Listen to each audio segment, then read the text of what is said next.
but I get asked about hot tubs quite a bit. What is your kind of rule of thumb with men and hot tubs specifically?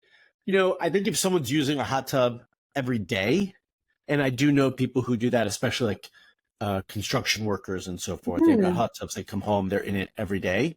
I think that's a problem, especially if they're in it for 30 plus minutes. But if someone's going into a hot tub probably like once a week and they could manage the temp and the time, it doesn't bother me as much. Right. I also think depends on the time of the woman's cycle. I would probably avoid it in the first half of a woman's cycle as we're getting ready for ovulation and probably more intercourse. But after ovulation is probably your window of time where you've got a little bit more flexibility to do that and to play around. But even then, I still wouldn't do that daily or every other day. Yeah.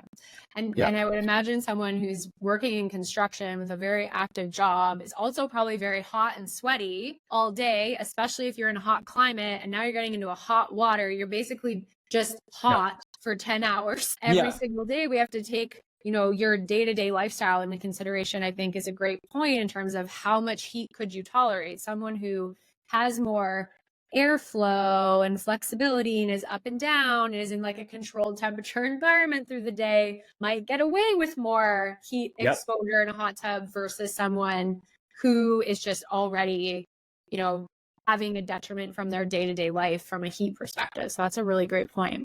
100%. I actually have an example of he was in construction, but he spent his time in a enclosed bobcat with machinery.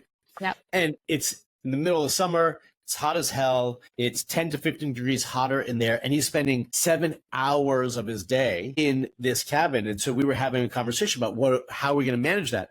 So what we did was when he went home, he had to take a cold shower. Right. And then this is where, you know, cold temperature therapy has really come into play here. And then I had him because he always took a cooler. He didn't even get out of his cabin to eat. Like he had his cooler and he'd put all his lunch in it. He'd stay in there to eat. So I'd have him put extra ice packs in there, and he had to be, you know, rotating and icing his testicles with the ice packs throughout the day, in addition to going home and taking a cold shower, and to balance those things out. So we have to accommodate for these things. And, you know, a man listening to this thing, ice my testicles, like, what are we talking about? I promise you, it's not as bad as it sounds.